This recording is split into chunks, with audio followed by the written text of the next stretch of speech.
अस्मी, मेरी आंखों में आंखें डालो। चुप क्यों हो बेटा? बोलो कुछ, डरो मत। डर तो लगेगा ना मैडम, आप यूं। मैं जो कर रही हूँ तुम्हारी भलाई के लिए ही कर रही हूँ। पर मैडम, मैंने कुछ नहीं किया मैडम, मैंने कुछ नहीं किया। सारी गलती उसकी है। उसकी मतलब? किसकी? सारी गलती भगवान की है मैडम, भगवान की वजह से ये सब हुआ है।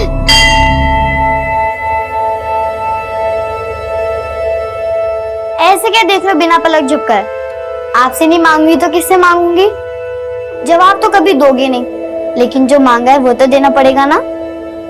धमकी नहीं दे दी हूं, प्रार्थना करी हूं, सुननी तो पड़ेगी। 40 आके 25 दिन पूरे हो गए, बस 15 बाकी है। अब आपको मेरी दादी को भी ठीक करना है और हमें अमीर भी बनाना है।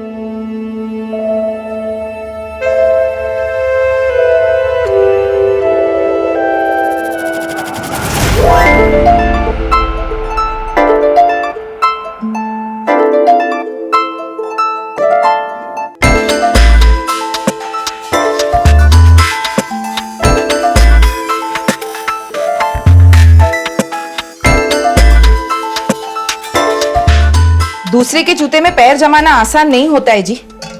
आपकी पुरानी वाली नौकरी ही अच्छी थी, आप उसके कहे पर मत जाइए, अपने हालात के हिसाब से चलिए कौशल जी। मैंने सब हिसाब लगा लिया है फरीदा। तरक्की का पहाड़ चढ़ना है तो जूते भी उसी हिसाब से पहनने पड़ेंगे। करिए जो करना है, लेकिन देखना एक दिन पछताएंगे आप। अपने पैरों पर खुद कुल्हाड़ी मार रहे हैं। अपने पैरों पर कुल्हाड़ी तो एक ही बार मारी थी मैंने, 12 साल पहले जब तुझसे शादी की थी। अब वो मार झेल के इतनी अकल तो आई है कि कभी किसी से मात नहीं खाऊंगा मैं। तो मैं भी आपको उसी तजुर्बे से समझा रही हूँ। अपना तजुर्बा घर संभालने में इस्तेमाल कर, मेरे काम धंधे में नहीं। देख मैं तुझे ना समझा।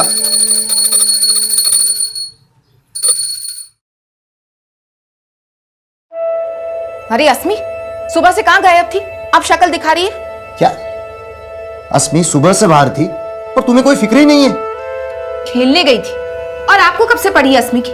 घर आके ये तक तो पूछा नहीं कहाँ है वो। टेंशन मत लो, आ गई आपकी जुबान। बोलो क्या चाहिए? कुछ नहीं चाहिए? अच्छा हाँ दादी, हमारा मिशन जल्दी पूरा होने वाला है। 25 हो गए, बस 15 बाकी है। वो भी गए तो सबका भला। क्या खुसर फुसर चल रही है? कुछ नहीं अम्मा। अच्छा चल कुछ खा ले, खेल खेल के भूख नहीं लगती तुझे? नहीं अम्मा, आज मुझे बिल्कुल भूख नहीं है, क्योंकि आज मुझे इतनी खुशी है कि मेरी भूख मरी गई। ऐसे क्या खुशी मिल गई तुझे? हाँ? ये जूते कहाँ से लाई तू? ठीक है, अब मैं कुछ नहीं पूछूंगी तुमसे, पर तुम्हें मेरी एक बात माननी पड़ेगी। तुम ये सारी बातें ना पुलिस नहीं, मैंने कुछ नहीं किया मैडम। डरने की कोई बात नहीं। नहीं मैडम, मैंने कुछ नहीं किया मैडम, मैंने कुछ नहीं किया मैडम। नहीं, चुप हो जाओ, मैं जो बोलूंगी वही करना पड़ेगा, समझ रहे हो? सॉरी, बैठो। देखो अस्मी, मैं तुम्हारी भलाई के लिए ही कर रही हूँ। अब जो मैं बोलूंगी वही करना पड़ेगा।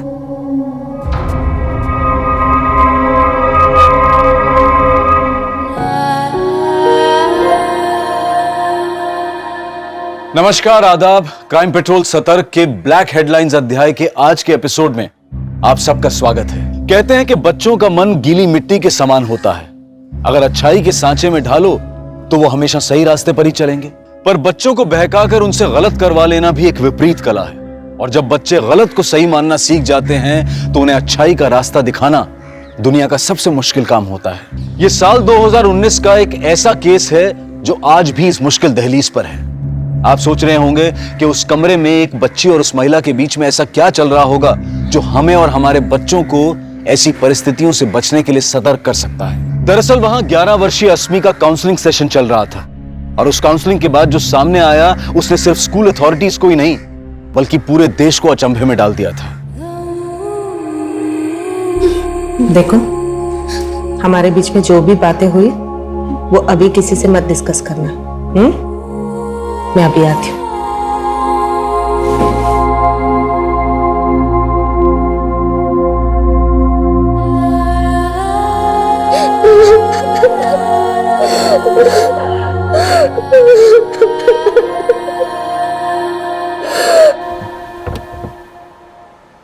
Nandini ji, how was the session? 1 minute sir, बहुत अर्जेंट कॉल करना है।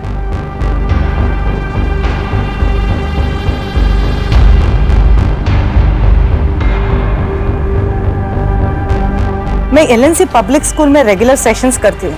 आज एक बच्ची का काउंसलिंग कर रही थी अस्मी। जब काउंसलिंग कर रही थी, जो सच्चाई पता चला उससे मैं दंग रह गई।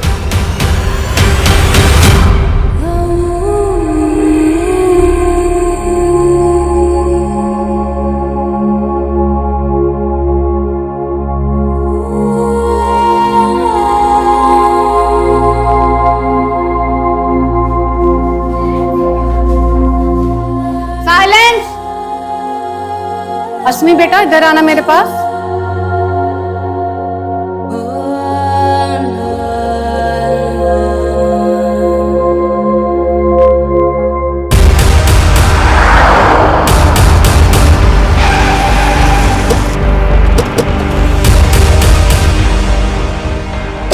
हेलो सर, मैं नंदिनी सुरवाना। मैंने ही आपको फोन किया था। वो बच्ची अस्मी कहाँ है? अब वो अपने क्लासरूम में है सर। मैंने उसको समझा दिया कि वो किसी से कुछ ना कहे। मैंने स्कूल अथॉरिटीज को भी कुछ नहीं बोला है। एक्चुअली मुझे लगता है अथॉरिटीज में ही कोई कल्प्रिट हो सकता है। पूरे अथॉरिटीज में? जी, कोई एक नहीं है सर। अस्मी बोल रही थी उसके ऊपर 25 से भी ज्यादा लोगों ने शोषण किए। व्हाट? छोटी बच्ची पर 25 से ज्यादा लोगों ने शोषण किया? जी। जैसे आपकी चॉइस है, ठीक वैसा ही फ्लैट है हमारे पास, वो भी एकदम प्राइम लोकेशन पे। सॉरी सेठ। आप लोग एक बार जाकर के वो फ्लैट देख लीजिए, है ना? कौशल जी। इनको वो कुतुब नगर वाला फ्लैट दिखा दो। जी सेठ। अगर आप लोगों को पसंद आ जाता है तो आगे की बात। सॉरी सेठ, घर से बार बार फोन आ रहा है। हेलो, तुझे कितनी बार बताया मुझे परेशान मत किया कर काम के वक्त। अरे सुनिए तो, अस्मी के स्कूल से फोन आया था आपको और मुझे तुरंत वहां बुलाया है। तुरंत बुलाया है? कहीं अस्मी ने फिर से कोई शरारत कर दी क्या?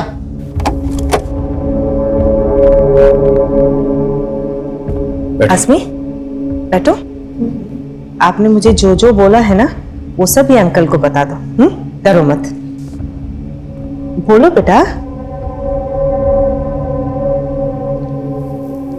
डरने की जरूरत नहीं, हम यहाँ पर आपकी मदद करने आए। आप हमें सब कुछ सच सच बताओ। मुझे घर जाना है। मुझे घर जाना है। आपको घर जाना है ना, अम्मा पापा के पास, है ना? तो उनको तो हमने यही बुलवा लिया है। अभी आपसे मिलवा देंगे उनको।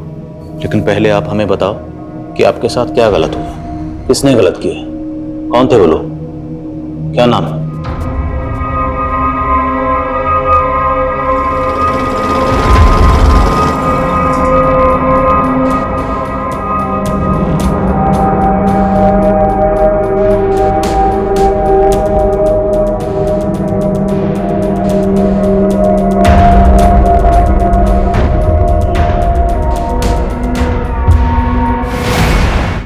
अस्मी अपने बयान से मुकर चुकी थी, लेकिन काउंसलर नंदिनी पूरे यकीन के साथ कह रही थी कि अस्मी का शोषण हुआ था।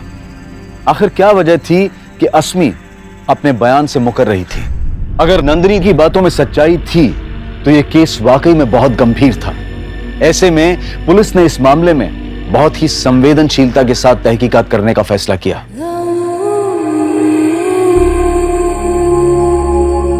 बच्ची के साथ कुछ गलत हुआ या नहीं हुआ, ये पता लगाना हमारी ड्यूटी है। मेडिकल करवा ले। हो सकता है अस्मी डर की वजह से सच ना बोल पा रही। सर देखिए, पहले कम तमाशा नहीं हुआ है हमारे बेटी के साथ। आप सोचिए सर, लोग तरह तरह की बातें करेंगे सर। और जरा सोचिए अस्मी पर क्या गुजरेगी इन सब बातों से। ठीक है कौशल, आप अस्मी को घर ले जा सकते हैं। जी सर।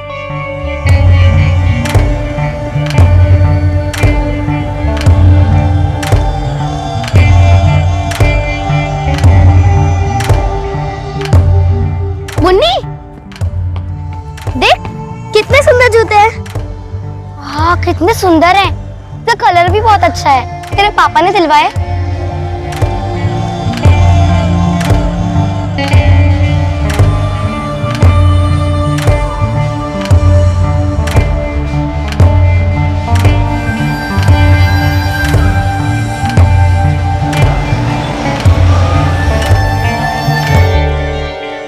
क्या सोच रहे हैं सर? क्या इसमें सच बोल रही है? झूठ। और काउंसलर नंदिनी झूठ क्यों बोलेगी? सर लेकिन सोचने वाली बात यह है कि नंदिनी को एक अनजान आदमी कॉल करता है और अस्मी का नाम लिए बिना वो इस स्कूल के किसी स्टूडेंट के लगातार शोषित होने की बात करता है। हेलो। आप नंदिनी स्वर्णा मैडम बोल रही है ना? हाँ जी, आप कौन? देखिए, अपना नाम तो मैं आपको नहीं बता सकता। नाम नहीं बता सकता? तो मुझे फोन क्यों किया? क्योंकि आप LNC पब्लिक स्कूल के बच्चों को ग्रुप काउंसलिंग देने जाती है ना। उस ग्रुप में एक बच्ची ऐसी भी है जिसका काफी लंबे टाइम से शोषण हो रहा है। क्या?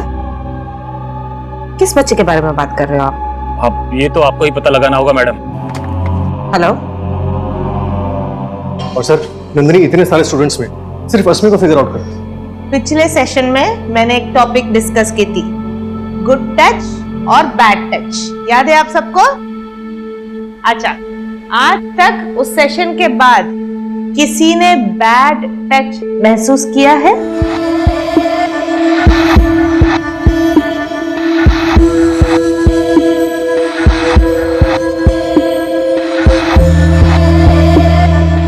कहाँ दर्द हो रहा है बेटा? दर्द? नहीं मैडम, मुझे कोई दर्द नहीं हो रहा। तो हो सकता है नंदिनी को कोई गलतफहमी हुई हो। तुम कहना चाहते हो कि किसी कॉलर ने नंदिनी को फोन करके ये बताया कि आपके स्कूल की किसी बच्ची का शोषण हो रहा है और नंदिनी को ये गलतफहमी हो गई कि वो बच्ची अस्मी है, जबकि हो सकता है कि वो बच्ची इसी स्कूल की कोई दूसरी बच्ची हो सकता है सर। पॉसिबल नहीं है मनीष, क्योंकि नंदिनी ने न सिर्फ ये कहा कि अस्मी ने उसको शोषण के बारे में बताया, बल्कि वो दावे के साथ ये भी कह रही है कि अस्मी ने उसको यहाँ तक बताया कि शोषण करने वाले 25 से ज्यादा लोग थे। हमें सबसे पहले उन लोगों को ढूंढना होगा जो उस मासूम बच्ची का शोषण कर रहे थे, और उन्हें ढूंढने का जरिया है वो कॉलर जिसने नंदिनी को कॉल किया था।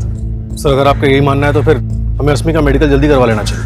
हाँ, लेकिन अस्मी के बयान और उसके माँ बाप की मर्जी के बिना मेडिकल की परमिशन लेना आसान नहीं होगा। हमें पहले अस्मी के माँ बाप को कन्विंस करना होगा। सर अस्मी के आस पड़ोस और उसके दोस्तों में बात करके देखें, शायद कोई हिंट मिले। पता कर मनीष, अभी तक इस बात के बारे में स्कूल के प्रिंसिपल, नंदिनी और अस्मी के माँ बाप के अलावा किसी को नहीं पता। बच्ची का मामला है तो जो भी करो थोड़ा एहतियात के साथ। Right sir.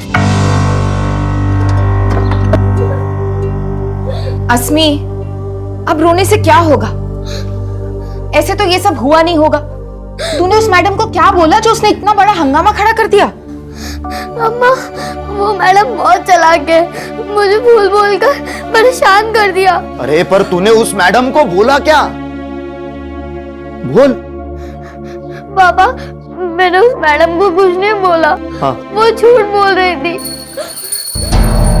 अम्मा मालूम है तुमको भी सब कुछ जानना है, लेकिन अभी तुम्हारी घंटी का जवाब देने की हालत में नहीं है हम। हाँ बेटा तुम। अरे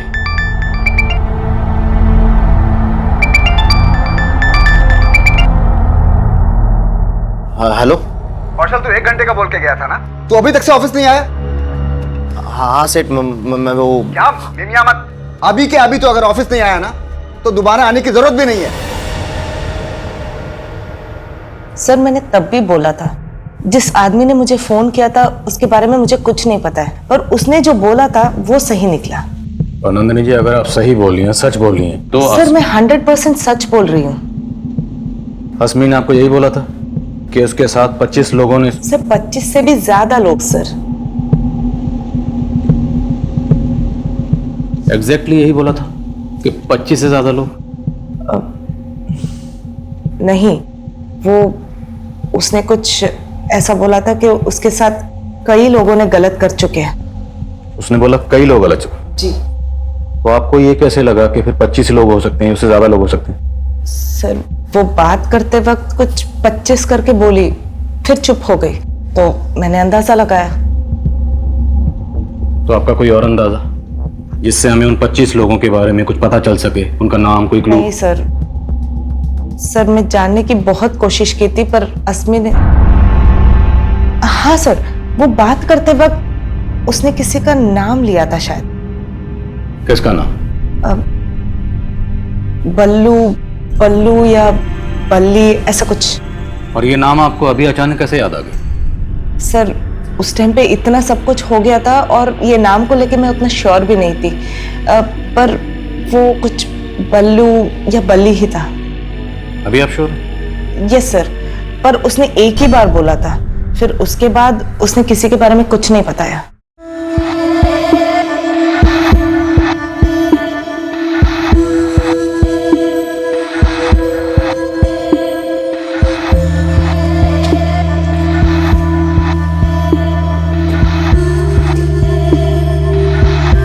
अरे मुन्नी,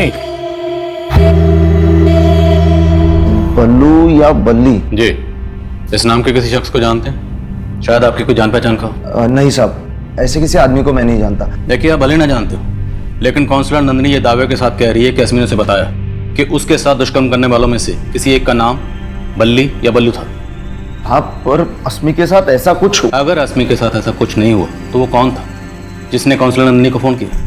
साहब मुझे ना कुछ समझ नहीं आ रहा है। देखिए, आप ठंडे दिमाग से सोचिए, याद करिए, शायद किसी से आपका कोई झगड़ा हुआ, कोई ऐसा शख्स जो आपको और आपके परिवार की बदनामी करवाना चाहता। बदनामी करने की सोची होगी उसने, पता नहीं उसे ऐसा क्या मिला है जो हमें इतनी सफाई देनी पड़ रही है। आपको किसी को सफाई देने की जरूरत नहीं पड़ी।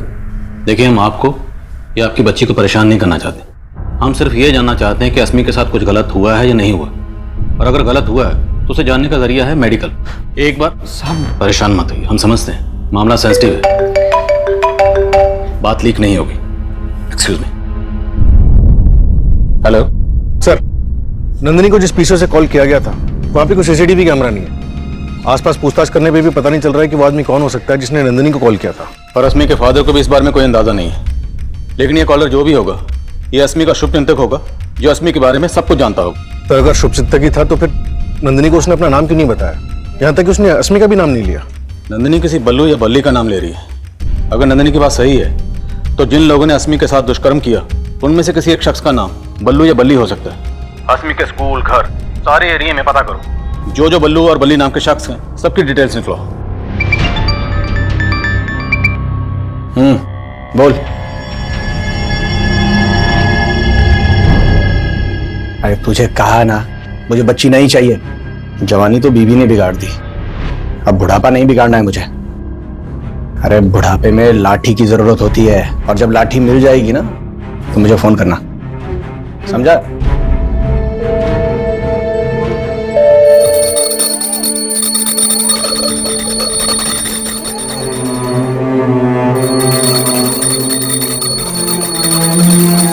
अम्मा, सिर्फ आप ही नहीं है अस्मी की फिक्र करने को, मैं भी उसकी अम्मा हूं।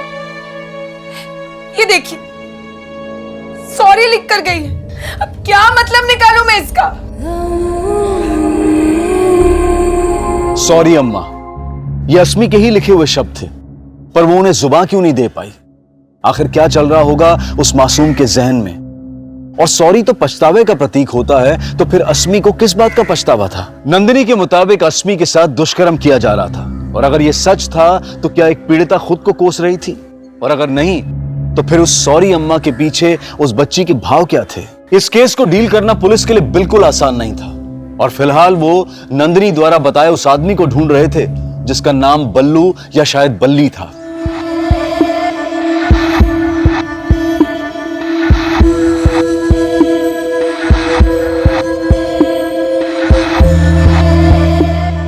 जी नहीं, फिलहाल अस्मी ने कुछ एक्सेप्ट नहीं किया, लेकिन नंदिनी ने जो किया है वो। एक मिनट, चाय।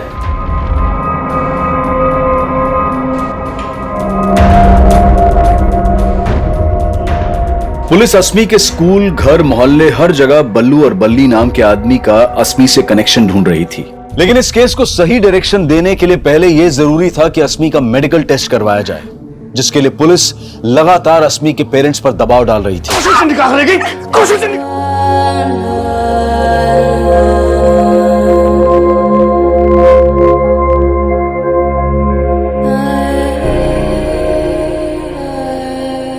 अभी हम कभी पीछे मुड़ के नहीं देखेंगे फरीदा। हम साथ मिलके ये घर बसाएंगे अपने होने वाले बच्चों के साथ। क्या सोच रही हो? वही सोच रही हूँ जो पिछले 12 सालों से मेरा कलेजा काट रहा है। क्यों देखे थे हमने वो सपने?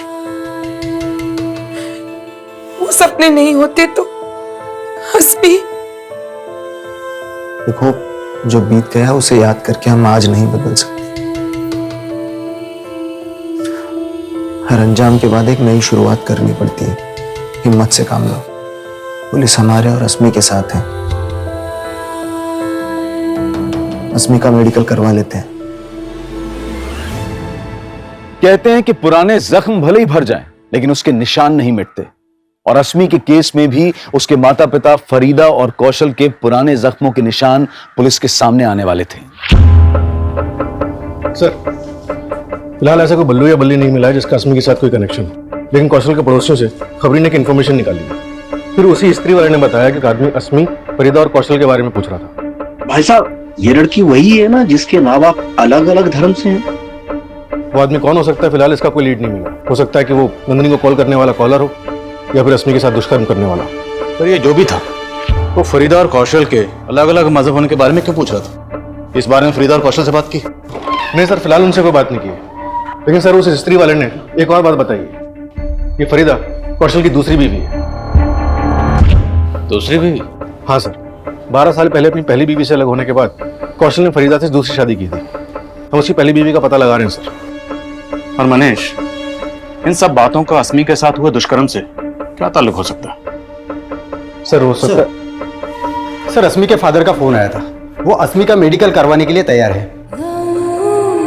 सर, अस्मी सेक्सुअली एक्टिव है, वो भी काफी लंबे टाइम से। बच्ची का इतने अरसे से शोषण हो रहा है और वो लगातार झूठ बोल रही है। आखिर अस्मी की चुप्पी की वजह क्या है? आपको कुछ तो अंदाजा होगा, किसी पर तो शक होगा आपको। साहब, कुछ समझ में नहीं आ रहा। कौन होगा जिसने हमारे बच्चे के साथ ये सब? आपके घर के बाहर जो गणेश है स्त्री वाला, कुछ दिन पहले वहां एक आदमी आपकी बेटी अस्मी के बारे में पूछ रहा था।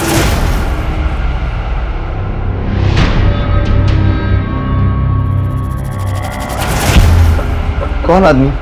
और ये तो गणेश भी नहीं जानता, लेकिन वो जो भी था, वो इतना जरूर जानता है कि शादी से पहले आपका और आपकी बीवी दोनों का मजहब अलग था। हो सकता है वो आपका या आपकी बीवी का कोई ऐसा रिश्तेदार हो जो नहीं चाहता था कि आप दोनों की शादी हो। साहब, ऐसे तो फरीदा के भाई को एतराज था हमारी शादी से, लेकिन उनकी तो डेथ हो गई है। और आपकी पहली बीवी, उसे कोई एतराज नहीं था, आप उसे छोड़ के फरीदा से शादी कर रहे थे। साहब, सरिता से मैं डिवोर्स ले चुका हूँ। डिवोर्स की वजह जान सकता हूँ? साहब, हमारे बीच बनती नहीं थी। देख रही है, थक करके काम से लौटाओ, पानी तक नहीं दे सकती। तुमको नहीं दिख रहा है मैं भी काम कर रही हूँ, खुद भी तो ले सकते हो ना। हाँ, चाय भी मैं ही बना लेता हूँ, रात का खाना भी बना लूंगा। हाँ तो ठीक है ना, बना लो। तुम्हारी बीवी हूँ, नौकरानी नहीं। क्या कहा तूने? बीवी? अरे बीवी कहलाती है, लेकिन एक बच्चा नहीं दे सकती मुझे। तो आपकी पहली बीवी सरिता से डिवोर्स लेने की एक वजह यह भी थी कि उसे बच्चा नहीं हो रहा था। सबसे बड़ी वजह सरिता का स्वभाव था साहब। बहुत झगड़ालू थी वो, और ये 12 साल पहले की बात है साहब। इससे अस्मी के साथ जो है उससे क्या वास्ता? सर, शायद कोई वास्ता हो। वो आदमी जिसके बारे में गणेश बता रहा था, हो सकता है कौशल की पहली बीवी के साथ उसका कोई ताल्लुक हो। उस आदमी को ढूंढना तो पड़ेगा, और उस कॉलर को भी जिसने काउंसलर नंदिनी को फोन किया था। वो वाकई अस्मी का शुभचिंतक है, जिससे शायद पता है कि अस्मी के साथ ये दुष्कर्म किसने किया था। सर, लेकिन कॉलर को ढूंढने को जरिया भी तो नजर नहीं आ रहा। मनीष, जरिया ढूंढना पड़ेगा, क्योंकि कोई एक बल्लू या बल्ली नहीं है, 25 से ज्यादा लोग हैं जिन्होंने बच्ची के साथ दुष्कर्म किया। और ये कोई भी हो सकता है, अस्मी के मोहल्ले, रिश्तेदारों में, स्कूल में से कोई भी हो सकता है। घुस जाओ और पता लगाओ सबका। मैं काउंसलर नंदिनी से मिलता हूँ, शायद उससे कोई क्लू मिले। सर, उस दिन जब मैं अस्मी से बात कर रही थी, वो एक ऐसी चीज बोली जो बहुत अजीब था। क्या बोला उसने? पहले तो लगातार बोल रही थी इन सब चीजों में उसकी कोई गलती नहीं है, फिर बाद में अचानक से उसने एक चीज बोला। सारी गलती भगवान की है। भगवान की गलती? हाँ सर, मैंने कोशिश की ये जानने के लिए उसने ऐसा क्यों बोला, पर उसने कुछ नहीं बताया। एक मासूम बच्ची जिसके साथ 25 से ज्यादा लोग दुष्कर्म कर रहे थे, उस गलती को भगवान की गलती क्यों बोलेगी? सर, पूछताछ में ये भी सामने आया कि अस्मी अक्सर एक मंदिर जाया करती थी। मंदिर? सर, सर अस्मी के स्कूल में एक पियोन है जिसका नाम बल्लेश्वर है, और पता चला कि उसके घर वाले उसे बल्ली भी कहते हैं।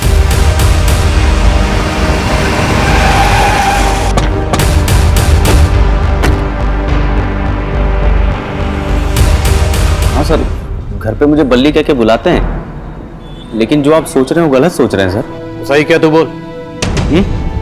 तेरे डर की वजह से अस्मी चुप है ना? सर आप गलत सोच रहे हैं, मैं वो नहीं। सही बोल रहा है, क्योंकि तू अकेला नहीं था, तेरे साथ और भी बहुत लोग थे। कौन थे बोलो? मुझे क्या पता साहब, मैं बेकसूर हूँ सर। ऐसे नहीं माने भाई, लेके जा। चल। व्हाट? आपके स्कूल की एक बच्ची का शोषण हो रहा है और लंबे अरसे से हो रहा है, लेकिन आपको कोई आइडिया नहीं कौन रिस्पॉन्सिबल है। देखिए सर, हम अपने स्टूडेंट के सिक्योरिटी का पूरा ख्याल रखते हैं, हमें उनकी प्रॉब्लम पता है, इसलिए तो हम उनको रेगुलर काउंसलिंग करवाते हैं। लेकिन सर आप जो कह रहे हैं वो सुन के तो मैं खुद हैरान हूँ। हाँ सर जी, अस्मी आया करती थी पहले यहाँ, और तो अब वो यहाँ आने के लिए 40 भी रखती थी। 40 आके 25 दिन पूरे हो गए, बस 15 बाकी है। अब आपको मेरी दादी को भी ठीक करना है और हमें अमीर भी बनाना है। फिर अचानक से उसने यहाँ आना छोड़ दिया। यहाँ आना छोड़ने की कोई और वजह तो नहीं है पुजारी जी? कोई और वजह? मैं कुछ समझा नहीं साहब। उस बच्ची का एक लंबे समय से शोषण हो रहा था, जिसका दोषी वो भगवान को मानती है। कहीं उसके दोषी का आपसे या फिर यहाँ पे रहने वाले किसी और से कोई लेने देना तो नहीं है? ये कैसी बात आप कर रहे हैं? यहाँ पर ऐसा कोई नहीं है, और ये भगवान का घर है। भगवान का घर है तो कौन है जिसको वो दोषी बता रही है? सर अस्मी को देख के मुझे कभी ऐसा नहीं लगा कि उसके साथ कुछ ऐसा हुआ होगा। आपको नहीं लगा होगा, लेकिन कोई तो होगा जिसको इस बारे में पता होगा। सर अब ये मैं कैसे बता सकती हूँ? आप अस्मी की क्लास टीचर हैं, तो आप इतना तो जानती ही होंगी कि ऐसी कौन सी फ्रेंड है जिसके अस्मी काफी क्लोज है। अस्मी आपकी बेस्ट फ्रेंड है। बेस्ट फ्रेंड तो एक दूसरे सब कुछ शेयर करते हैं ना। अस्मी ने कभी आपको बताया कि उसके साथ कुछ गलत हो रहा है? नहीं अंकल, मुझे कुछ नहीं पता।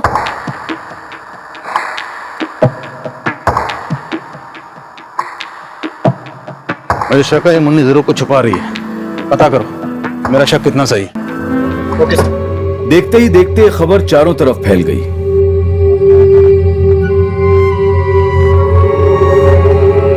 पूरे देश में हलचल का माहौल पैदा कर दिया था। पुलिस वालों काम करो, काम करो, काम करो।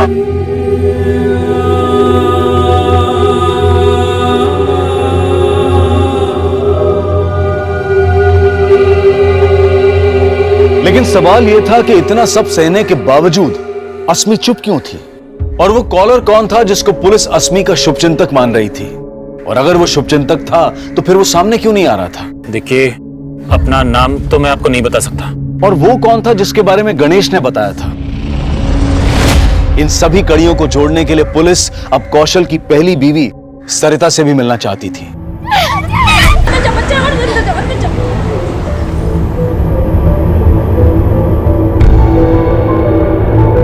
पिछले 12 साल से मैंने कौशल की शक्ल तक नहीं देखी, और उसकी बीवी और बेटी से मेरा कोई लेना देना नहीं है। बच्चे ना होने की वजह से भी कौशल ने आपसे डिवोर्स लिया था। कहीं इसी जलन में आपने कौशल का बदला उसकी बेटी से तो नहीं लिया? इतनी गई गुजरी नहीं हूँ मैं। कौशल के मुझे छोड़ने की वजह फरीदा थी। एक तरफ वो मेरे साथ रह रहा था और दूसरी तरफ उस फरीदा से इश्क लड़ा रहा था। और वो फरीदा, वो भी कुछ कम नहीं थी। जैसे कौशल ने मुझे छोड़ा, उसने भी अपने पति को छोड़ा था। क्या ये कौशल से फरीदा की दूसरी शादी थी? जी अब क्या पता, बदला फरीदा के पहले पति ने लिया हो, और शक आप मुझ पर कर रहे हैं। ये फरीदा का पहला पति कौन था?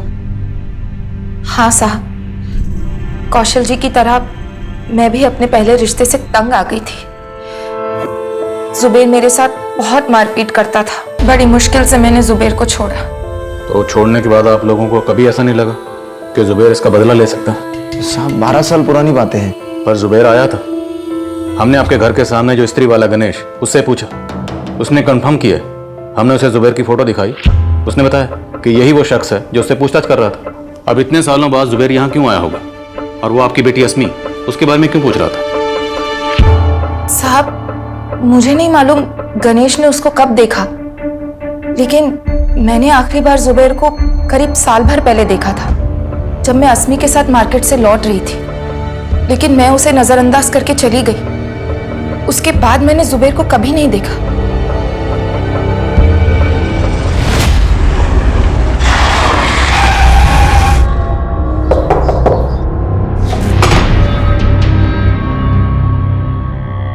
जी सर, वहाँ तो मैं अपने काम से गया था, मुझे तो पता भी नहीं था फरीदा वहाँ रहती है। अचानक मेरी नजर उस पर पड़ी, लेकिन तू फिर भी वहाँ गया? सर मैंने कहा ना, मैं काम के सिलसिले में वहाँ बार बार जाता रहता हूँ। अगली बार जब गया तो मैंने उस लड़की को देखा, तो मैंने उसके बारे में पूछ लिया। सिर्फ पूछा ही नहीं, तूने कौशल और फरीदा से बदला लेने के लिए उनकी बेटी अस्मी के साथ दुष्कर्म करने का प्लान भी बनाया। कैसी बात कर रहे हैं सर? जिस दुष्कर्म का इल्जाम आप मुझ पर लगा रहे हैं, कौशल तो उसे मेरी बेटी समझता है। तेरी बेटी? हाँ सर, अगर उसमें बच्चा पैदा करने की हिम्मत होती ना तो पहली बीवी से कर लेता। सर आप बेकार का इल्जाम मुझ पर लगा रहे हैं सर। मैं तो आज भी अनाथ का बाप बनके बच्चा गोद लेने की कोशिश कर रहा हूँ। साहब, कौशल जी ने कभी ऐसा शक नहीं किया मुझ पर। अब तो मुझे भी पक्का लग रहा है कि जुबैर हमसे बदला लेने के लिए ऐसी बातें कर रहा है। वही है, जुबैर हमको घुमा तो नहीं रहा? उठा के तोड़े सर उसे, हो सकता है। सर अस्मी की फ्रेंड मुन्नी के बारे में हमने पता किया। मुन्नी का उसके फादर के अलावा कोई नहीं है। और सर कुछ दिन पहले तक अस्मी मुन्नी के घर में आया जाया करती थी, लेकिन अभी नहीं आती। तुम कहना चाहते हो कि मुन्नी अगर कुछ छुपा रही है तो अपने फादर की वजह से छुपा रही है? मैं स्कूल जाऊंगी तो पुलिस अंकल फिर से वही सवाल पूछेंगे, इसलिए अब मैं स्कूल ही नहीं जाऊंगी पापा। नहीं मुन्नी, तुम स्कूल जाना नहीं छोड़ सकती। तुम्हें डरना नहीं है, हिम्मत से काम लेना है, समझी?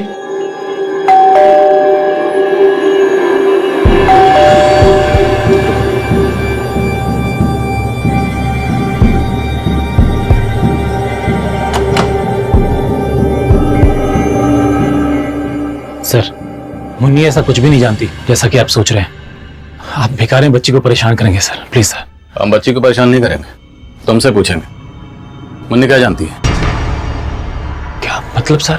बच्ची के दुष्कर्म का केस, और वो बच्ची यहाँ अक्सर आती जाती थी, तो तुम पर भी शक करेंगे ना? क्या क्या बोल रहे सर आप? कैसी बात कर रहे हैं सर? मैंने खुद वो काउंसलर मैडम को अस्मी के बारे में बताया। तो काउंसलर को फोन तुमने किया था? आप नंदिनी स्वर्णा मैडम बोल रही है ना? हाँ जी, आप कौन? देखिए, अपना नाम तो मैं आपको नहीं बता सकता। तो मुझे फोन क्यों किया? क्योंकि आप एलएनसी पब्लिक स्कूल के बच्चों को ग्रुप काउंसलिंग देने जाती है ना। उस ग्रुप में एक बच्ची ऐसी भी है जिसका काफी लंबे टाइम से शोषण हो रहा है।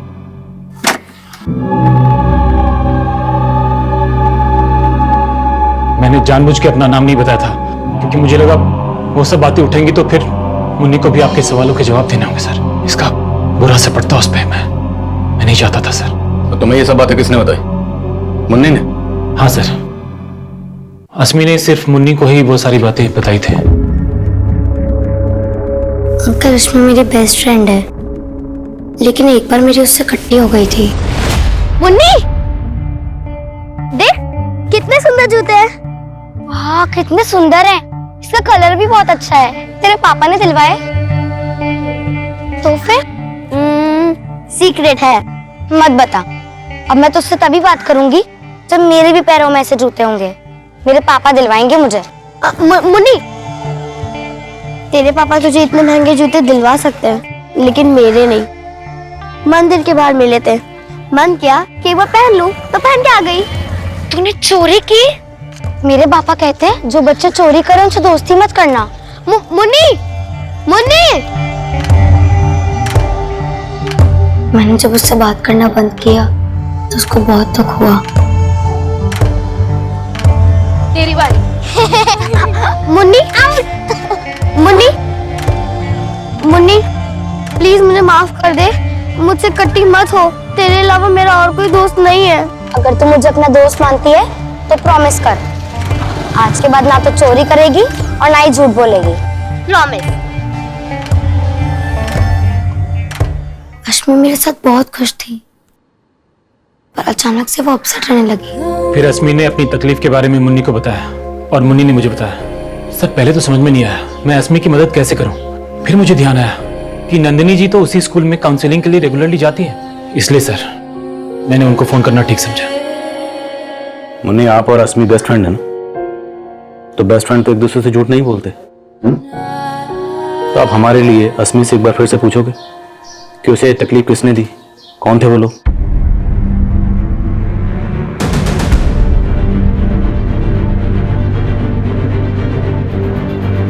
अस्मी ने इतनी सी उम्र में क्या कुछ नहीं झेला, ये सोचकर किसी की भी रूह कांप जाए। लेकिन पुलिस के लिए अब भी यह पहेली थी कि अस्मी के गुनहगार आखिर कौन थे।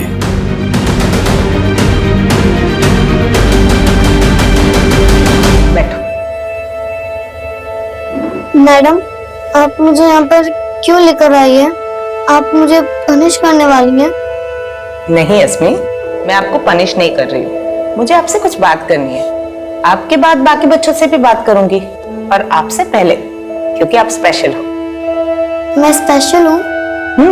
इसीलिए तो बुलाया है। अच्छा, अभी एक गेम खेलेंगे। रेडी? ठीक है, मैं जो भी क्वेश्चन पूछती हूँ उसका फटाफट जवाब देना है। दोगे? आपका फेवरेट क्या है, चॉकलेट या आइसक्रीम? चॉकलेट। डैडी या मम्मी? अम्मा। Favourite person? दादी। वेरी गुड, ये गेम में तो आप जीत गए। अभी हम दूसरा गेम खेलते हैं। मैं जो बोलती हूँ वो करना पड़ेगा, करोगे? अच्छा, अभी आप हाथ लेके जाके कान खींचो। हाँ। कान खींचते हो तो अस्मी को कहाँ दर्द होता है? कान में। नाक खींचते हो तो कहाँ दर्द होता है? नाक में। और खांसते हो तो कहाँ दर्द होता है? तो ये दर्द कहीं उस बैड टच की वजह से तो नहीं है, जिसके बारे में मैंने पिछले क्लास में सारे बच्चों को बताया था? नहीं मैडम। यस भी और नो भी। मतलब ये दर्द उस बैड टच की वजह से है, पर आप मुझे बताने से डर रहे हो, है ना?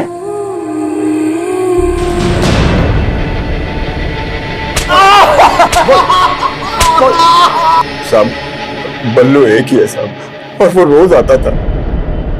बल्ली नाम का तो कोई भी नहीं है। नहीं साहब, साहब नहीं साहब, साहब साहब साहब साहब अशफाक सेठ की गलती है साहब। साहब उसी ने मेरी बुद्धि खराब की। अच्छा खासा कंडक्टर का काम करता था, बोला स्टेट एजेंट बन के दुगना कमाऊंगा, और फिर मुझे पाई पाई के लिए मोहताज कर दिया उसने। सेठ, 4 महीने हो गए, एक पैसे की आमदनी नहीं है, कुछ भी नहीं रहा मेरे पास। कौशल की पूरी कमाई कमीशन पे थी साहब, एक भी सौदा नहीं करवा पाता था। हालत इतनी खराब थी साहब कि घर पे खाने के लिए नहीं होता था। ये लो, खा लो, और अपने अशफाक सेठ को भी बुला लो दावत पर। पैसा तो चाहिए ना साहब, लेकिन पैसा देने के बजाय वो अपना उधार वसूलने के लिए मेरे घर पे आके हंगामा करता था। पहले कौशल की नौकरी छुड़वा दी, फिर उससे मजदूरी कराकर उस पर उधार चढ़ा दिया, और अब वही वसूलने आ गए हो। एक पैसा नहीं देगा कौशल तुम्हें। निकल जाओ यहाँ से। निकल जाऊंगा, और तुमसे पैसा भी नहीं मांगूंगा, लेकिन उसके बदले में तुम्हें भी मुझे कुछ देना होगा। साहब, जब मैंने कौशल को अशफाक की नीयत के बारे में बताया तो वो ऐसे निकले थे जैसे उसे मार ही डालेंगे। तू सेठ होगा इस दुकान का, लेकिन मेरी बीवी से ऐसे बोलेगा तो तेरा थोबड़ा बिगाड़ दूंगा मैं। अरे तू अपनी किस्मत बिगाड़ रहा है। तेरे को मैं सिर्फ ऊपर से पैसा ही नहीं दूंगा, तेरा सारा कर्जा माफ कर दूंगा कौशल। गए थे मेरी आबरू का बदला लेने, लेकिन खुद बिक गए। आप ऐसा बोलेंगे, मैं कभी सपने में भी नहीं सोच सकती थी। सपने मैंने भी बड़े बड़े देखे थे फरीदा, पर अब खाने के लाले पड़े, और ऊपर से माँ की दवाई का खर्चा। अरे तो हाथ पैर सलामत है ना आपके, कोई और काम क्यों नहीं ढूंढ लेते आप? अरे कोई और काम कैसे ढूंढूं मैं? उन्होंने खुद से हार मान ली थी और मैं उनसे हार गई। मुझे मजबूर कर दिया था साहब। आए दिन मुझे अशफाक के पास जाना पड़ता था, और कौशल ने धीरे धीरे मेरे अपमान में ही अपनी आराम की जिंदगी ढूंढ ली थी। और जब अशफाक का मन मुझसे भर गया तो वो... अगर तेरे को 5,000 चाहिए ना, अपनी बेटी को भेज देना। मैं इसके खिलाफ थी, लेकिन फिर हार गई।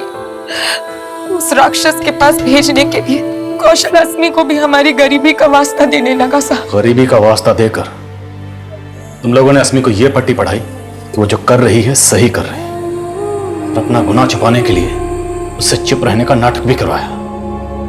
पर तुम्हें यह अंदाजा नहीं था कि अस्मी का दर्द बांटने वाली उसकी सहेली भी है, मुन्नी, जिसको अस्मी ने सब कुछ बता दी। उस मासूम बच्ची के जहन में तुमने जो उल्टी सीख भरी, उसे मिटाना कितना मुश्किल होगा इसका अंदाजा है तुम्हें? तुम मां हो ना उसकी, दोनों ने मिलकर उस बच्ची की जिंदगी बर्बाद कर दी।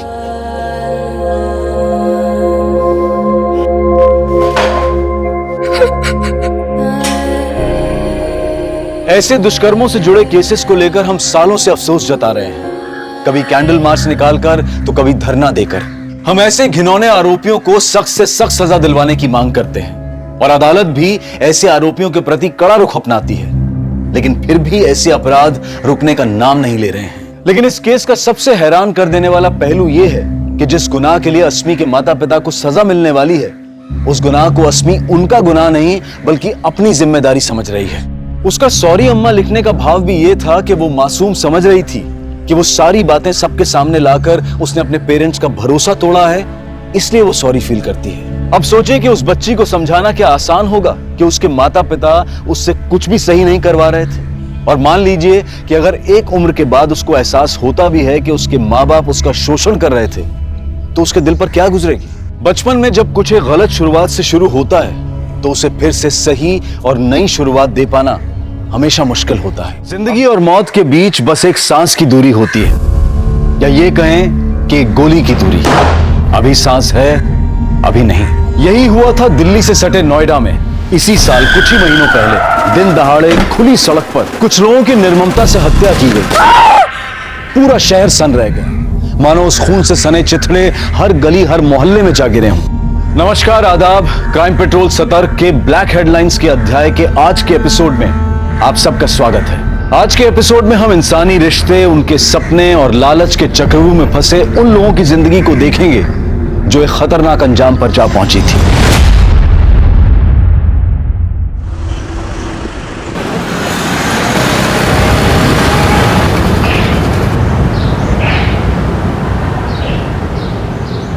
अम्मा, ये लो आपका आटा।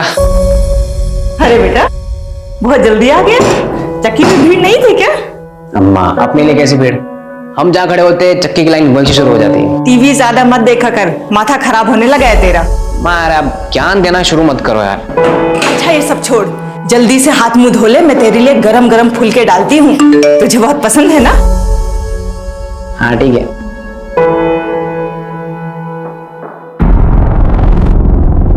अम्मा, मैं आता हूँ। अरे कहाँ जा रहा है? अरे मैं यूं गया, फुलके डालो ना। अरे बेटा खाना तो खा के जा। मैं आ रहा हूँ।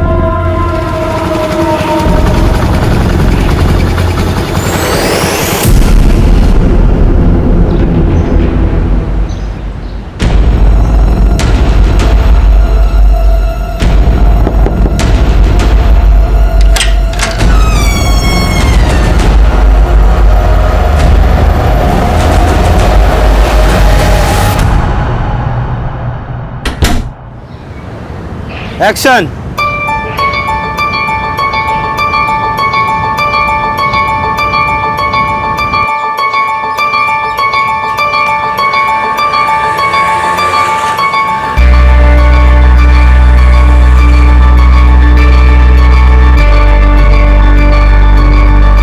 एक्सक्यूज मी, ये आपका वॉलेट वहां गिर गया था।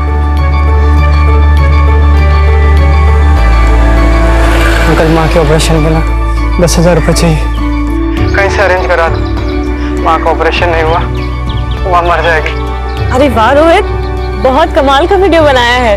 Thank you. वैसे कुछ तो बात जरूर है तुममें, तभी तो तुम्हारे सोशल मीडिया में लाखों में फॉलोअर्स हैं। ऐसी इंस्पिरेशनल वीडियोस बनाकर टिंग टोंग का स्टार बनाऊं मैं ना इसको अभी ऐप पर डाल देता हूँ, तो ये कल तक वायरल भी हो जाएगी। और उस पे पहला लाइक और कमेंट मेरा ही होगा। अच्छा मैं निकलता हूँ, फिर मैं बाद में आता हूँ। बाय, मैं निकलता हूँ। अच्छा ठीक है।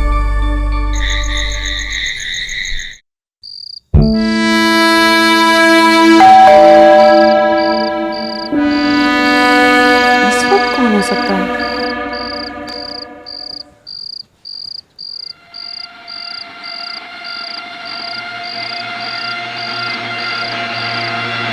कौन है?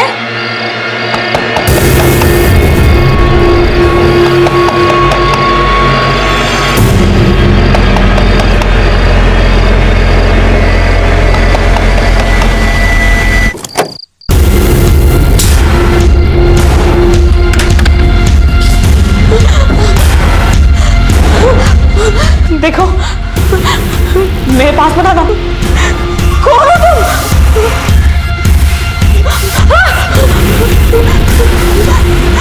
प्लीज छोड़ दो मुझे, प्लीज मुझे छोड़ दो।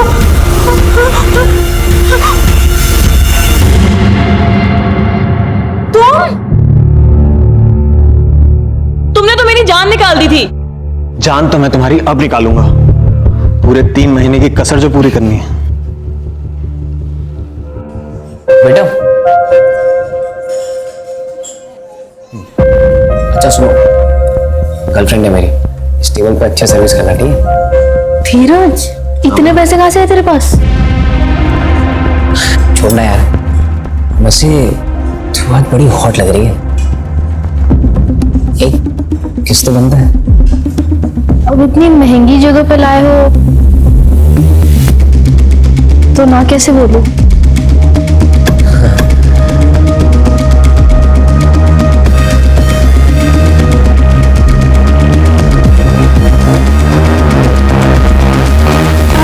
बस बस, सारी कसर तुम्हें आज ही पूरी करनी है क्या? थोड़ा रेस्ट भी कर लो। अच्छा, तुम्हारे लिए कुछ खाना बनाऊं? क्या खाओगे तुम?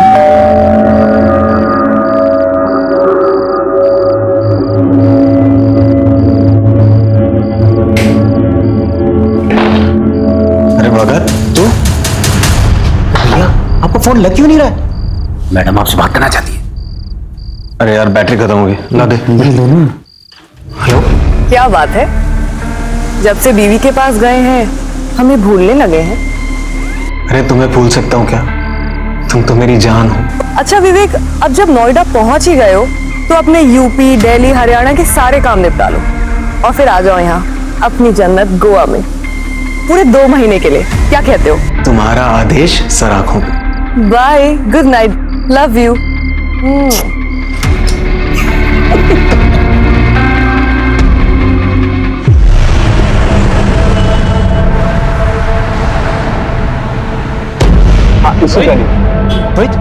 विवेक भैया आए थे क्या? वो तो अभी निकले, वो इस तरफ गए। अरे यार मैं कैसे जाऊं? उनका फोन भी नहीं लग रहा। मेरी बाइक ले जाओ ना, हेलमेट भी है उस पे। चलो चाबी।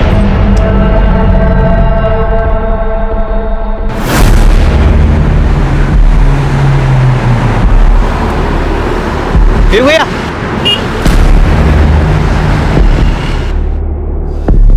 क्या हुआ भगत? भैया ठाकुर अभी अभी निकला है।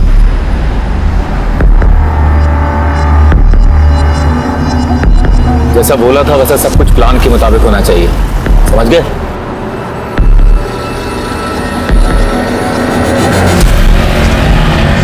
पतंग का बोला उसको आगे मोड़ पे खड़ा है।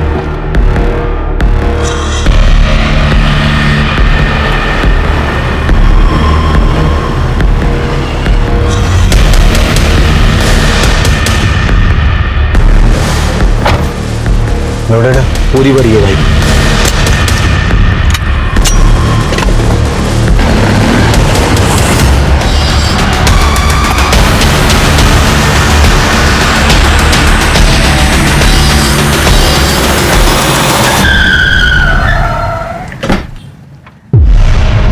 बाहर निकल, बाहर निकल।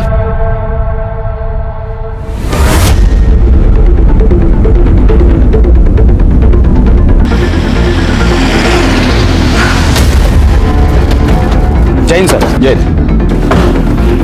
हटो हटो हटो, हटिए हटिए आप लोग।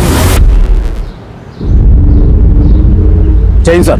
जय हिंद। सर सामने कुछ लोग एक दूसरे पर गोलियां चला रहे थे। मैं यहाँ ड्यूटी पर था, उनको रोकने के लिए मुझे भी फायर करना पड़ा। ये चंदन ठाकुर है ना? वो तो पिछले हफ्ते इस जेल से रिहा हुआ है। सर ये तो विवेक जायसवाल है। विवेक जायसवाल यहाँ क्या कर रहा है वो नोएडा में? सिर्फ 5 साल से हम ढूंढ रहे हैं। खबरियों के हिसाब से तो ये बॉम्बे गोवा में छुपा हुआ था। सर इस आदमी ने इस पूरे शूटआउट का वीडियो रिकॉर्ड किया सर। अच्छा, विवेक और उसके आदमी अपनी शक्ल हेलमेट और गमछे में छुपा रखी, लेकिन गाड़ी का नंबर नहीं छुपा पाए। एक काम करो, सारे पुलिस स्टेशन को अलर्ट करो और खबरियों को एक्टिवेट करो। विवेक को देखकर तो ऐसा कभी नहीं लगा कि वो एक शातिर अपराधी है, तो फिर क्यों उसने दिन दहाड़े भरी सड़क पर ठाकुर की जान लेने की कोशिश की और खुद मारा गया? दिन दहाड़े खुली सड़क पर जो भयंकर हत्याकांड हुआ था, वो क्या बस यही थम जाने वाला था, या फिर ये आने वाले तूफान का आगाज था? और कितनों का खून बहने वाला था, और कितनों के परिवार उजड़ने वाले थे?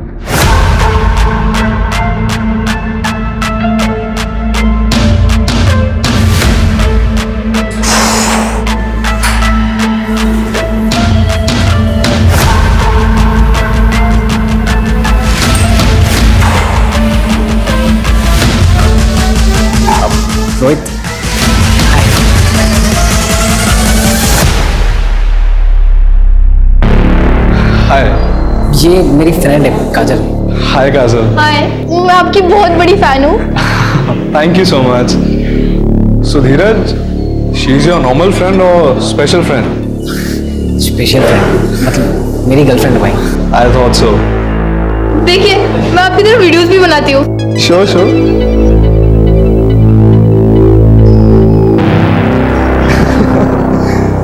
Good, good. The videos are really nice. You like them? Why don't we do one thing? हम एक वीडियो साथ में बनाएंगे। Really? Yeah, I mean, you got real talent and we'll put net on fire. Yes, yes. Just a second. Hey, hi.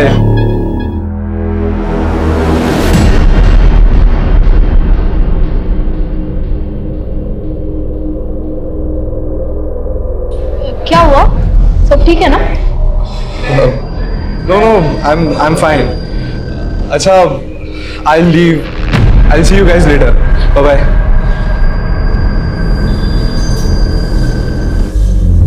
Sir लगता है फिर से gang war शुरू हो गया।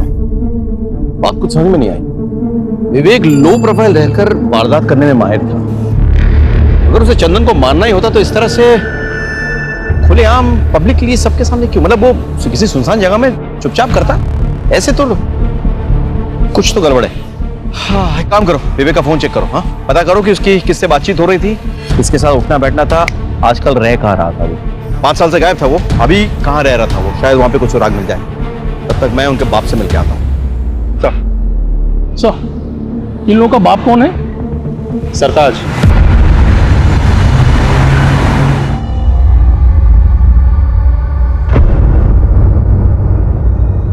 सरकार, आप? मुझे लगा ही था आप ही होंगे। अच्छा, भविष्यवाणी करने की दुकान खोल रखी है क्या?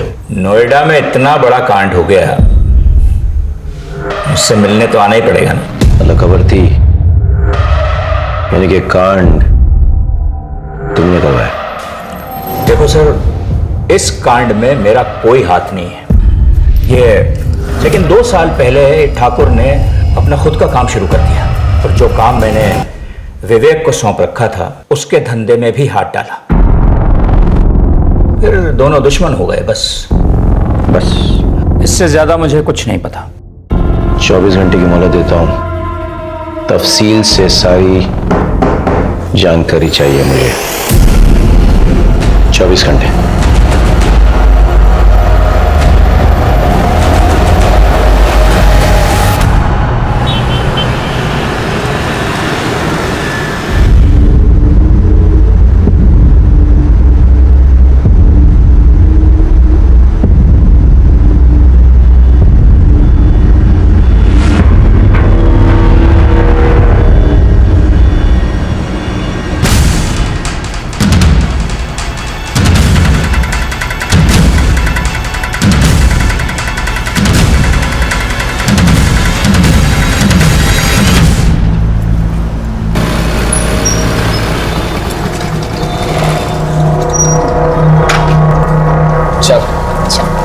कल मिलते, ठीक है?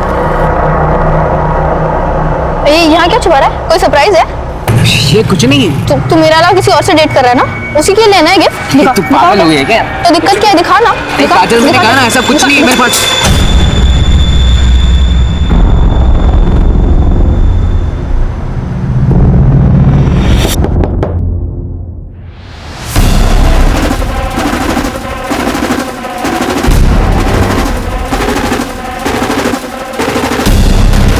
अब तेरा मर्द बनने का टाइम आ गया है।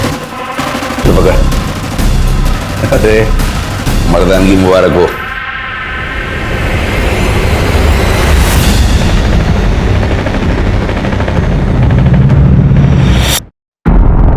क्या है? हाँ? अरे तू भी यार कुछ भी। अगले महीने क्या है, दिवाली है ना, तो दीदी अपने बच्चों के साथ घर आई हुई है। और अम्मा ने अपने भांजों के लिए कुछ खिलौना खरीदने के लिए गया है, तो बस वही हमने यही खरीदा है। मैं तो डरा ही दिया था। एक सेकंड, तुझे क्या लगा ये असली है? हाँ। हम कोई गैंगस्टर बनने वाले हैं क्या? वो धीरे बोल, कोई सुन लेगा। हाँ, तो हम किसी से डरते हैं क्या? नोएडा के होने वाले बादशाह हम क्या? बादशाह। हाँ। जवानी की दहलीज पर कदम रख रहे धीरज के हाथों में जानलेवा हथियार देकर क्या उसे भी गुमराह किया जा रहा था, या फिर धीरज खुद जानबूझकर गुनाह के दलदल में अपने पांव रखने जा रहा था? उसके मन में पिस्तौल की मदद से अपनी मर्दानगी साबित करने की ख्वाहिश क्यों और कहां से आई? और अभी अभी घटी घटना का 17 साल के धीरज से क्या वास्ता था?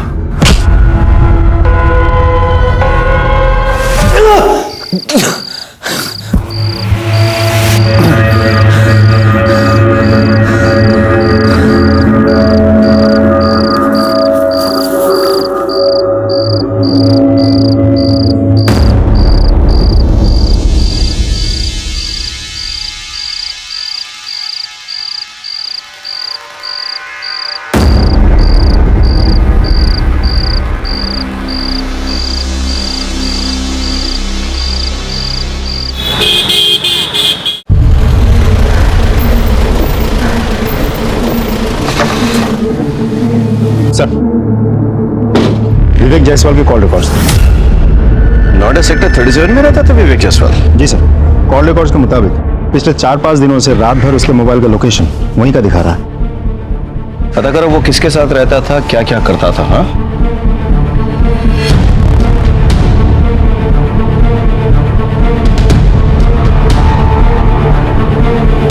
इस घर में जो आदमी रहता था उसके साथ कोई और भी रहता था?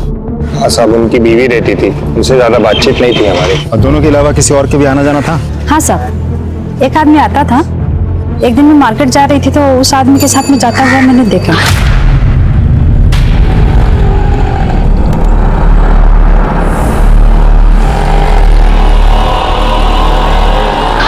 आप उस आदमी का स्केच बनवा सकती हैं? हाँ जी साहब। ठीक, हम एक स्केच आर्टिस्ट को बुलाते हैं, आप उस आदमी का हुलिया उसे बता देना। हाँ जी सर, आपसे एक इंटरेस्टिंग इंफॉर्मेशन शेयर करनी है। बोलो। जो आदमी विवेक की गैर मौजूदगी में भी उसके घर जाता था और जिसका आना जाना विवेक की बाद भी कुछ ज्यादा बढ़ गया था, पहचाना? भगत? ये तो विवेक का राइट हैंड मैन है। सर, इसे पैरोल मिली थी और ये भाग गया था। इंटरेस्टिंग। भगत? एक मिनट। हाँ विनय बोलो। सर, सेक्टर 2 हत्याकांड में जिस कार का इस्तेमाल हुआ था उसकी डिटेल्स हमें आरटीओ ऑफिस से मिल गई है। वो कार किसी भगत के नाम पर रजिस्टर्ड है। भगत को ढूंढना जरूरी है। अच्छा, उसका मोबाइल नंबर रजिस्टर्ड है क्या? नहीं सर। बाइक के बारे में कुछ पता चला? सर, बाइक के बारे में अभी भी जानकारी हम निकाल रहे हैं सर, अभी आरटीओ ऑफिस में ही है। ठीक है, ठीक है, ओके, कैरी ऑन। भगत को ढूंढना बहुत जरूरी है।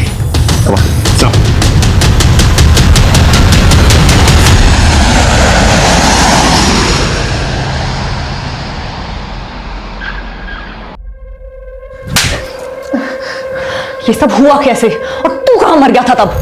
माफ कर दे दीदी। देख भगत, माफी तुझे सिर्फ तब मिलेगी जब ये पूरे का पूरा केस बिना सबूत के सॉर्ट आउट हो जाएगा। और ये दूसरा थप्पड़ इसलिए ताकि तुझे याद रहे कि ये पूरा मैटर फटाफट रफा दफा करना है, वरना तेरी खैर नहीं, समझा तू? चल निकल यहां से, माफी का बच्चा।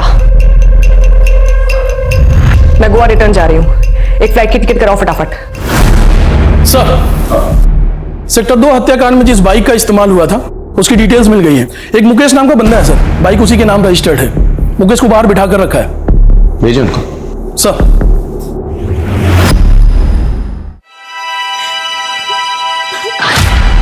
तुमने तो मेरी जान निकाल दी थी। जान तो मैं तुम्हारी अब निकालूंगा, पूरे 3 महीने की कसर जो पूरी करनी है।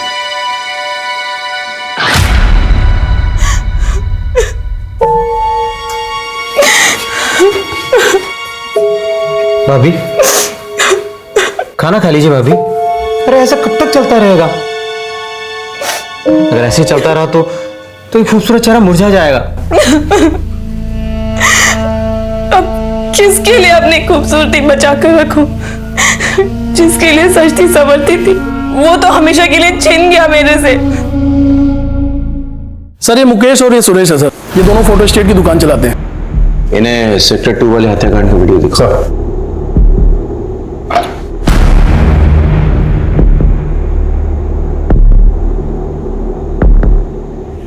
इस बाइक को पहचानते हो? जी, ये तो मेरी बाइक है और हेलमेट भी मेरा ही है। और हेलमेट के अंदर सर मैं नहीं हूँ। तुम नहीं हो तो फिर तुम हो? नहीं सर, भगवान कसम मुझे तो बाइक चलानी भी नहीं आती सर। तो फिर कौन है? तो ये है ना? नहीं साहब, मुझे स्लिप डिस्क है, बाइक चलाने से दर्द बढ़ता है और सुरेश को तो बाइक चलाना आता ही नहीं।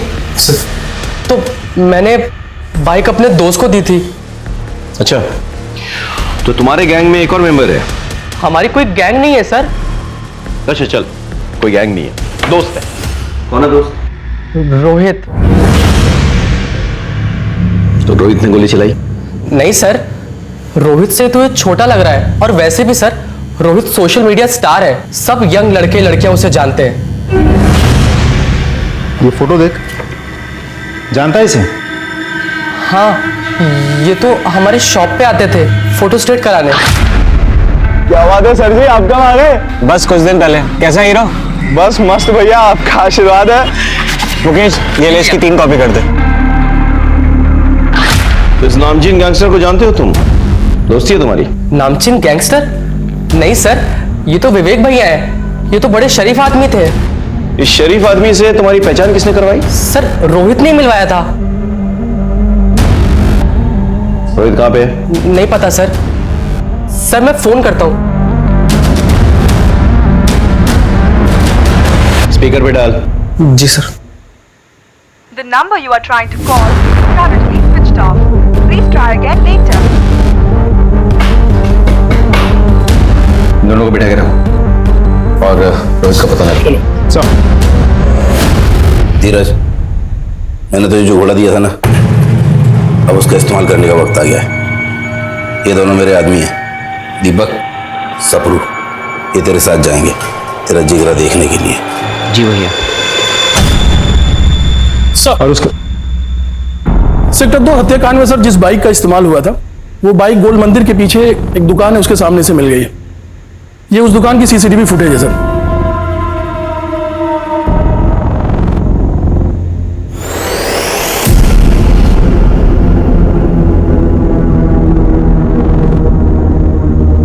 आसपास पता लगाओ किस तरफ निकले।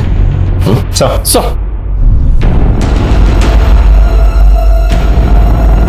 सुनिए जरा, इस आदमी को देखा है? हाँ सर, ये आदमी यहाँ पर आया था, मुझे लेके वहाँ से एक बंगले में गया, वहाँ से एक मैडम लिए, सेक्टर नंबर 10 में लोग को छोड़ा है। तुम्हें इतना सब कुछ कैसे याद है? सर वो मैडम बहुत रो रही थी, इसीलिए मुझे याद है। अभिषेक,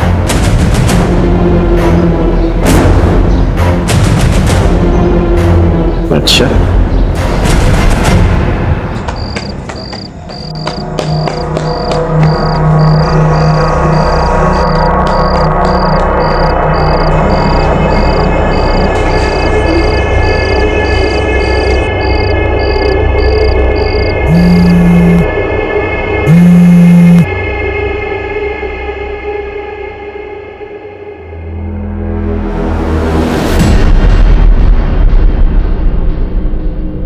हेलो।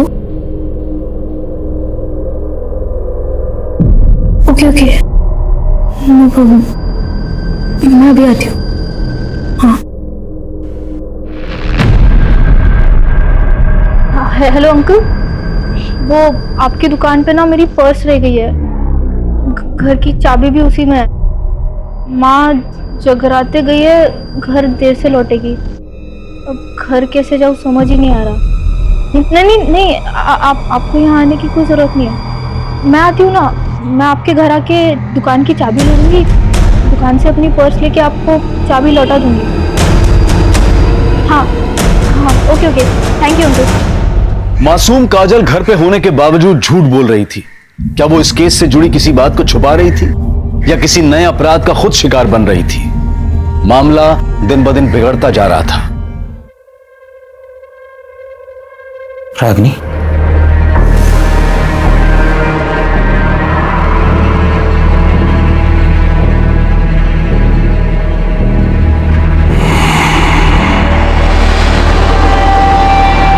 काजल कितने सारे मिस कॉल्स?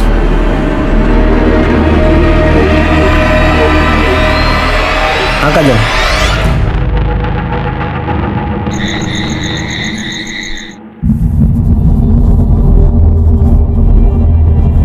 आप विवेक की पत्नी हो ना? जी। किसने बांध कर रखा था आपको ऐसे यहाँ? भगत ने।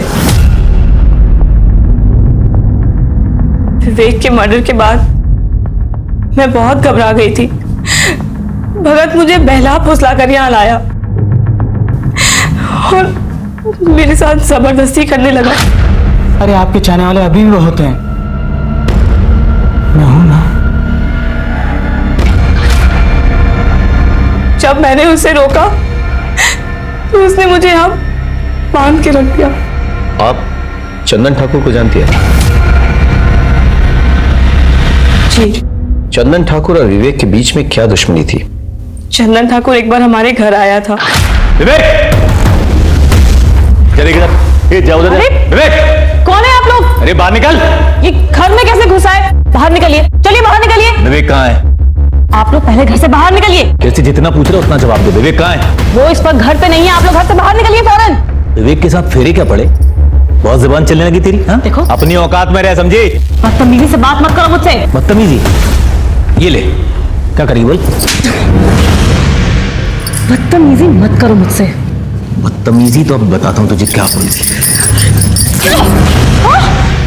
इसे कहते हैं बदतमीजी, समझी? और विवेक आया तो कह देना कि तेरे तो कपड़े फाड़े हैं, उसे पूरा चीर दूंगा, समझी? जब मैंने विवेक को सारी बातें बताई तो विवेक चंदन पे बहुत गुस्सा हुए थे। चंदन ठाकुर ने तेरे साथ बदतमीजी की है ना, उसे मैं तेरे सामने घसीट कर लेकर आऊंगा। तेरे पैरों पे गिर के वो नाक रगड़ के माफी मांगेगा। विवेक मुझसे बहुत प्यार करते थे। वो तो बस यही चाहते थे कि चंदन को मेरे सामने लेकर आए। चिंता मत करो, चंदन का मर्डर करके मैं एक और गैंगवॉर नहीं शुरू करूंगा, लेकिन उसको उसके किए की सजा मिलनी चाहिए, तभी मेरे मन को शांति मिलेगी। तुम सच कह रहे हो ना? तुम्हारी कसम। I am pregnant. क्या? ये बात तुमने मुझे पहले क्यों नहीं बताई? मैं बस यूं गया और यूं आया। तुम फिक्र मत करो, चंदन ठाकुर पहले तुमसे माफी मांगेगा, फिर हम सेलिब्रेट करेंगे।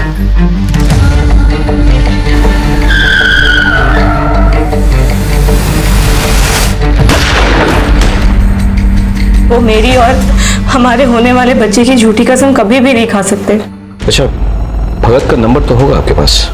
हाँ सर, पर भगत ने अपना और मेरा फोन और सिम दोनों ही डिस्ट्रॉय कर दिया विवेक के मर्डर के बाद। विवेक चंदन को नहीं मारना चाहता था। विवेक ने हवा में फायर किया, करेक्ट? लेकिन विवेक को गोली लगी। गोली किसने लगाई? हमारे पेट्रोलिंग कांस्टेबल। फिर ये दूसरा बंदा है और उसके बाद ये विवेक को यहां से लेके जाने की कोशिश कर रहा था, लेकिन भगत ने आगे इसके कान में कुछ फुसफुसाया। पता नहीं क्या कहा, शायद ये कहा कि विवेक मर चुका है, लेट्स एस्केप। जो भी है, कुछ गड़बड़ है, समझ रहे? इस कांस्टेबल से बात करनी होगी और भगत का पता लगाना होगा, क्योंकि वो जानता है कि ये बंदा। सर, एक इंफॉर्मेशन मिली है सर। रोहित ने अपना फोन थोड़ी देर के लिए स्विच ऑन करके किसी काजल नाम की लड़की को फोन किया और उसके बाद से उसका मोबाइल स्विच ऑफ हो गया। कहाँ रहती है काजल?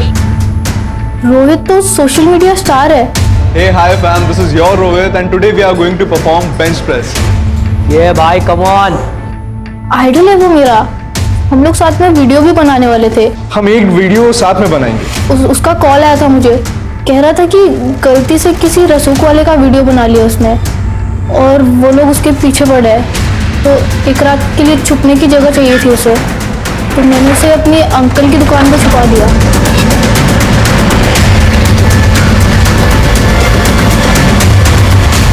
कौन से? ये दुकान है?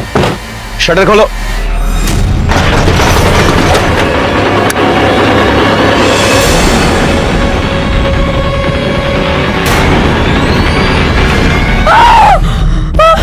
देखो, इन्हें ले जाओ यहाँ से।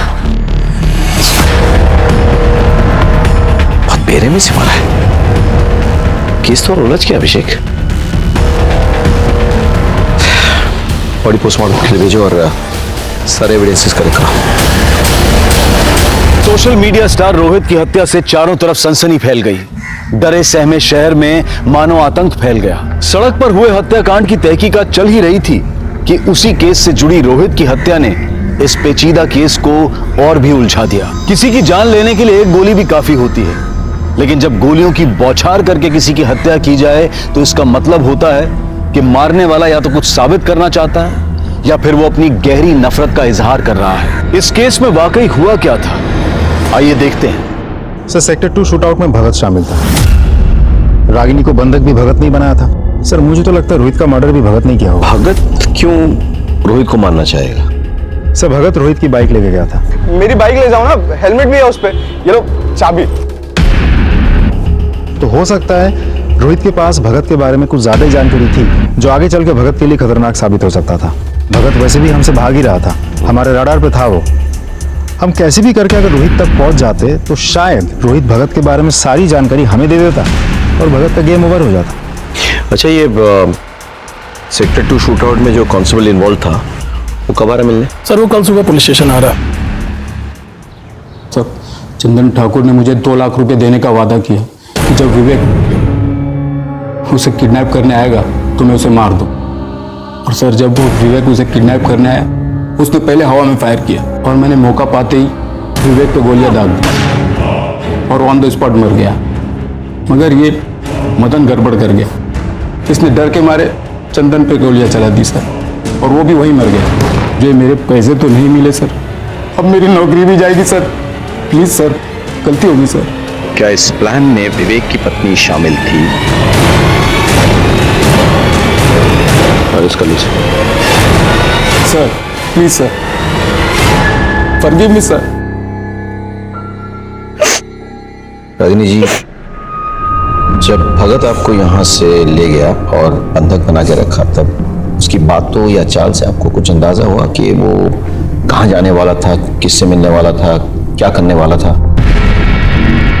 जी नहीं। याद कीजिए रागिनी जी, प्लीज।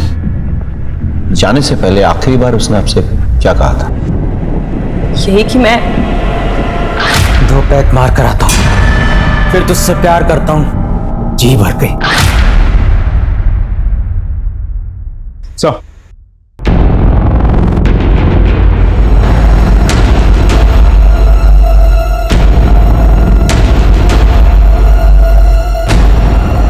इस आदमी को देखा है? हाँ सर, आया था 1-2 दिन पहले।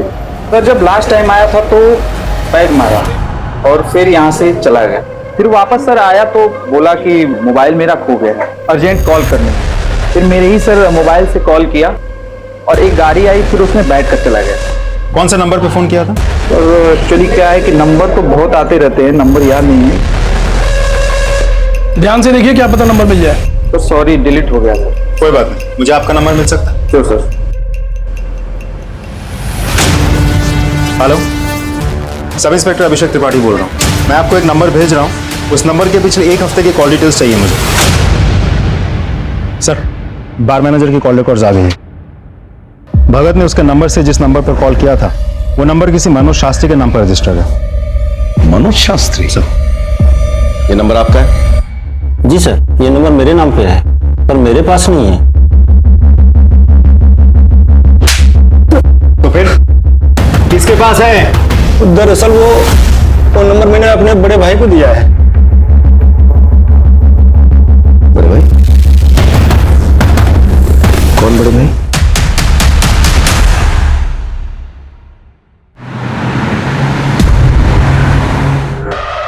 ग्रेटर नोएडा के पास जो गोडाउन्स हैं, उसमें गोडाउन नंबर 3 के पीछे एक छोटी सी रोड जाती है।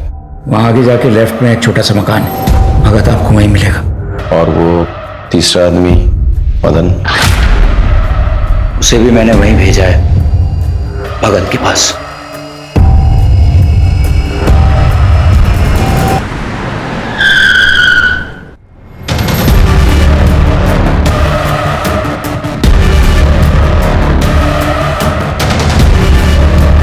ए भगत, पुलिस!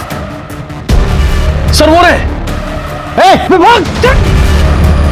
रुक रुक रुक रुक रुक।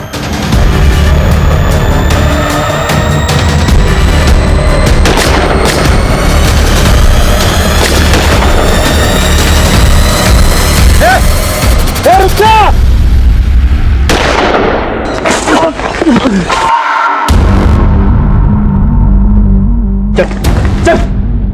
क्यों किया था? ऐसा क्यों किया तूने?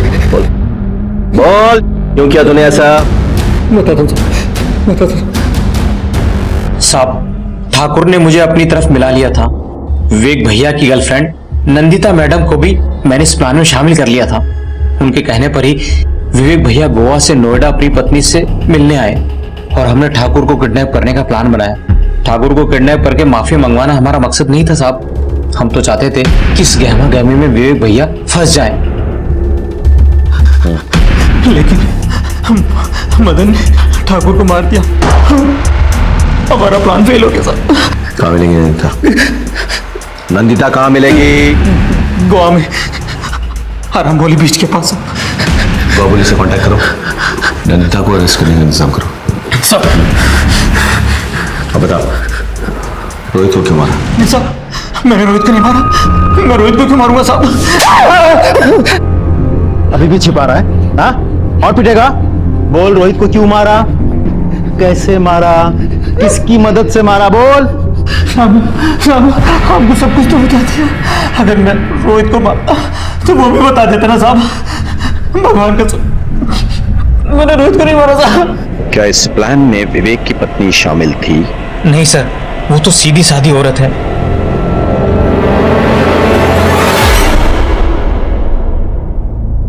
मुझे तो लगा था कि विवेक सिर्फ मुझसे प्यार करते हैं, लेकिन वो, अब तक मैं यही समझ रही थी कि हमारा तो जन्मों जन्मों का साथ है, लेकिन वो तो एक जन्म भी मेरे साथ ईमानदारी से नहीं निभा सका। मुझे तो लगा था कि वो नोएडा सिर्फ मेरे लिए आया है, लेकिन वो नंदिता की। नंदिता को गोवा पुलिस ने सर अरेस्ट कर लिया, लेकिन उसका यह कहना है कि वो किसी रोहित को नहीं जानती। अभिषेक सर, याद करो, जब हम रोहित को ढूंढते हुए काजल के अंकल की दुकान पहुंचे तो हमें क्या मिला? ताला टूटा हुआ था। यानी कि कोई जबरदस्ती दुकान में घुस आया था और उसने रोहित को मार डाला। लेकिन सोचने वाली बात यह है कि यह जगह रोहित के रोज के जाने वाली जगह नहीं थी। शायद वो पहली बार गया था। तो किसी को कैसे पता कि रोहित वहां है? Important point. ये सोचो कि काजल के अलावा और कौन जानता था कि रोहित उस दुकान में छिपा हुआ है? रोहित दुकान में छिपा हुआ था, ये बात तुम्हारे अलावा और किसी को पता था? नहीं सर। आयशा, अच्छे से याद करके बताओ, शायद तुमने किसी और को बताया हो। नहीं सर। हाँ, मैंने ये बात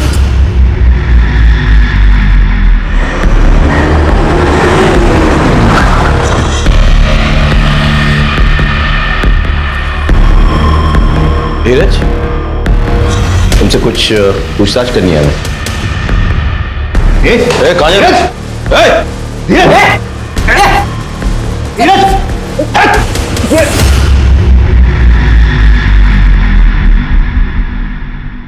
सर मैं सच बताता हूँ, मुझे माफ कर दीजिए सर। मैं बस दबंग बनना चाहता था। क्यों? क्योंकि गली मोहल्ले में आते जाते लोग मुझे परेशान करते थे सर, मेरा मजाक उड़ाते थे और मैं कुछ नहीं कर पाता था। फिर मैंने एक दिन मंदीप भैया को देखा, लोगों ने सलाम दुआ कर रहे थे, उनके पैर छू रहे थे।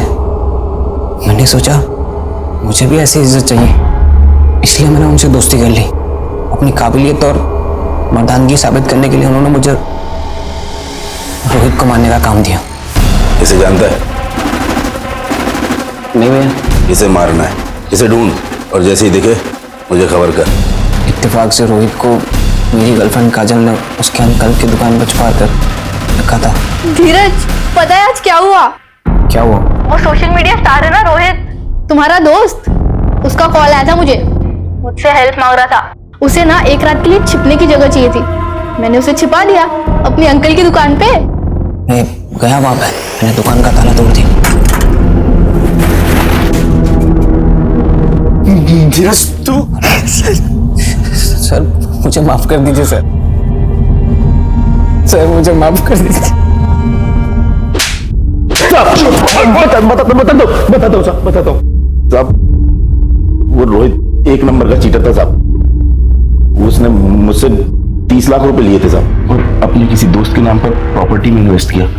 वहां उसका पैसा डूब गया, और जब मैंने उससे अपना पैसा मांगा साहब मुकर गया साहब। वो साहब इसके लिए मैंने रोहित को धमकी दी,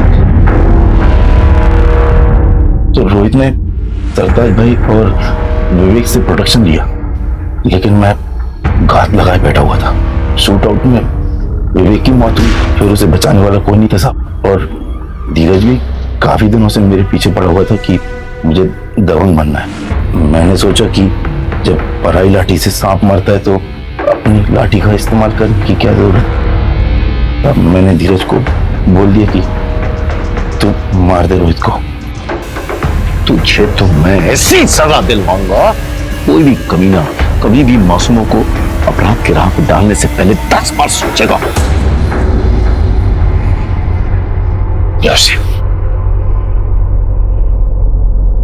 आमतौर पर आपराधिक जीवन की शुरुआत कच्ची उम्र में होती है। फिल्मों और दूसरे माध्यमों में जिस तरह से दबंग, डॉन्स और गैंगस्टर्स को ग्लैमरस रूप में परोसा जाता है, उसका गहरा असर कच्ची उम्र के बच्चों पर पड़ता है। धीरज के साथ भी यही हुआ था।